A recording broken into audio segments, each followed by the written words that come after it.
السلام عليكم ورحمة الله وبركاته. كم ولتن جرتو فيا ويا بقى جراتني بقار ما جيسني يو يا بابا رو جنر كفوني بقى جراتن بقار ما جيسني يو يا خنجي همزة بورنا در بركم الله ما في كل جاب كل طور بخنا كان يتشاتور أما تبوتين سادة مني هاتو تي بقى جراتني بقار ما جيسني أجندا ديني تفيا دمير راح سواتها جرو في جمّچو سار كد آجين را دبچون برباده egaa immoo akkuma isaanillee gammadan nutillee ammoo gammachuu qabna malee wanni nu rifachiisullee hin jiru.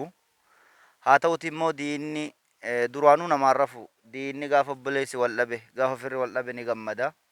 Kaayyoon isaatu durumaanuu namni akka waliin galle akka waliin hin jiraanne akka waliin gammachuun bobba'ee hin galleedha kan kaayyoon isaanii. Diinuma jechuun isaadha toltimti kan ka'e hin argamin nageenyumti kan ka'e hin argaminidha. Ani nagaa haa ta'uti an toltee argadhuuti ani kabaja naa jiraadhu ati hin jiraatinidha. Qabsaa'ota Oromoodhaa meeqa qabsoo gananii galan ani irraa dubbachuullee hin barbaadu illee hin danda'u. Gollichaan eengeedha nama bara meeqa Oromoof jecha qabsaa'aa ture Oromoof jecha saara keessa ture Oromoof jecha kakammaa ture. Har'a immoo bakka kanatti illee mul'atu egaa irraa dubbatamu silaan hafuun hin dhiifamu inni dubbatama. Akkuma shari'aa rabbittuu namtichi sheeka ta'ee aalima ta'ee qaraasisaa qara'aa ture. Amata jahaatam qaraasisee amata takka keessatti yommuu badii tokko dalage yookiin nama tokko ajjeese yookiin ammoo hana tokko irratti mul'ate wanni inni bara meeqa dalage sun ni baddii karaa azaabaa kuta jechuu inni. Namtichi immoo amata meeqa badii guddaa dalagee booddeen isaadhaa toobaa taate immoo karaa jannataa galuun isaa waan kitaabi rabbii dubbate. Akkasuma namni qabsoo kana keessattis kheyrii hojjetee xumura immoo karaa badii deebi'e maqaa dhahamuun isaa beekamaa isaa birattis jibbabuun beekamaa kun abbama fedhee waa ta'u. Haa ta'uti immoo gollichaa dheengeedha niin baddalame niin miidhame niin uggurame yookiin ammoo niin tuffatame yookiin ammoo niin komatame yoo kan jiru taate komii qabaatu taates komii isaa qabatee oduu gara daangaan itti baqatanis ni jira daangaa biyya keessa achi bahee nagaan dhokatee jiraatee ta'a ture kabaja guddaa Oromoo biraa qaba. Namummaallee qaba rakkoon isaallee ni furamti dhugaan isaallee ni mul'atti sila. Har'a immoo biyyattima keessatti kaleessa diina tahee shanee warra janii arrabsasaniif warra diina godhatanii reebasan keessaa isa tokko inni hooggana isaanii ture jechuudha. Har'a immoo fira godhatanii miidiyaa irratti baasanii isaan as baasuun hamilee uummata Oromoo ittiin cabsuudhaaf sila. Garuu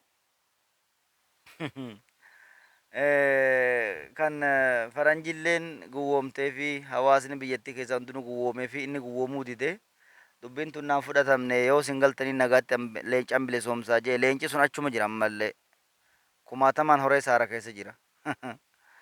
Oromoonis ni beeka isaanillee ni beekan. Hanga danda'anitti immoo akka waan nama addaan facaasanii karaa nagaa qabsaa'uudhaan galee eeggaa jiru. Moonni karaa nagaa kun isa kami? Karaan nagaa kun isa Abdii Raggaasaatti hidhamee miti. Isa Daawit Ibsaa itti ugguramee miti. Isa gollichaa onee eenyu maqaan isaa Jawaar Muhammadii fi Baqqalaa Garbaa hidhamanii achi buuteen isaanii dhabamee taa'utti jiranii miti. Hamzaa Booranaa kan qaama biyyanaa gubee taa'utti jiru karaa nagaatiin qabsaa jeetii miti. Qabsaa'onni miseensa isaanii kan ta'an hundi ugguramanii kan as buuteen isaanii dhabameetu jira. Kan ammoo hidhaa jirantu jira. Duuba karaa nagaa inni qabsaa'uun karaa kamiin? Nagaatti miti inni haasa'uuf tuni jirti. Nageenyi nagaa karaa nagaan qabsaa'aa jechuun nageenyi jiraatee bakka rasaas hin baanetti bakka nageenyi jirutti tasgabbiin jirutti misoomi deemaa jirutti tasgabbaa'een karaa nagayaatiin qabsaa'aa karaa ji'u saniintu fudhatama. Duuba eega sun hin jirre akkamitti karaa nagaa inni qabsaa'u karaa tamillee akka ta'e egaa isumaatu beeka. Haa ta'uti immoo kun dhimma diinni itti fayyadamee gurbaa kana ammuma dura hoggaa ilaallutti akka waan ammuma dura qabatanii galanii fakkaata. Amma dura dheengadda gaafa keelloo miidiyaan gabbaasetti hangaasaa Ibrahim waan as jee dubbate dhageenya jira gurra guutuudhaani. Galuu qaba OBN gadi baasee baasuu qaba maal nu dalaga OBN yoo kanan dalagne diyaa boqqollooti jee arrabsaa ture jechuudha. OBN Ameerikarraa keelloon dubbise OBN maal eega gollichaa dheengeetiif maaliif hin dubbanne gaafa janii iyyeessan firummaaf oduun taane diinummaan keenya kun cimatee dalaguudha qaba kan jiru agarsiise malee waan biraatii miti. Ammoo waan duraanuu karoorsanii wal quba qabanii ifa tahee jiru akka waan haarawatti dirqamatti mijjeessanii karaa fidanii gabbaasanii fakkeessanii yookiin ammoo akka waan reefuma kana namni kun hubatee itti garagalee itti fakkeessan. Garuu immoo akka kiyyaatti kanatti fakkaatutti namni kun waan wal quba qabanii fi waan karoora walii fudhatanii fi dafee isaan biratti galee OBN irratti mul'ate malee rakkoo dheengadda na mudatte jedhuuf wanni har'a isa biyyatti galchee akkanatti isa mul'isu natti fakkaatu.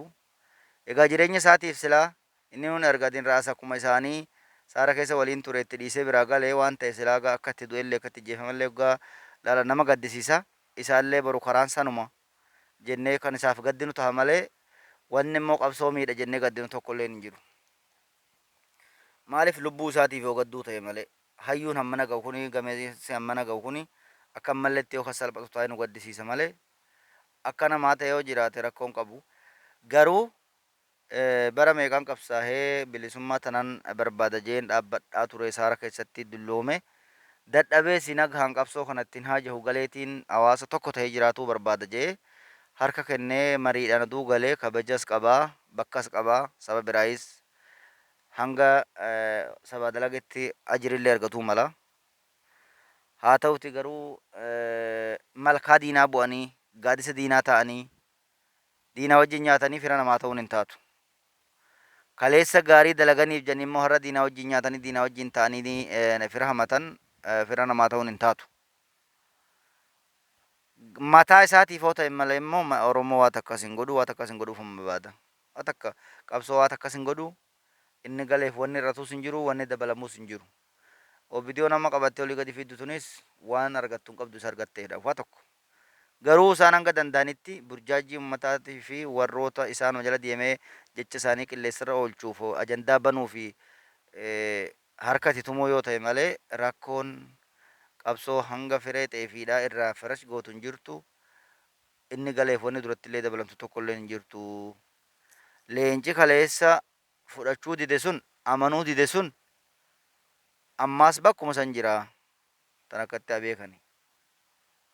Waan amma kanaati gollichaan gaafsanis akkatti dubbatee sagalee isaan dhageenye ani leencaan bilisoomsuu warra jeesuun leencuma san bilisoomsuudhaaf itti jiran leenca bira darbee qilleessa Oromiyaa bilisoomsee nama isaa bilisoomsuutti jedhama.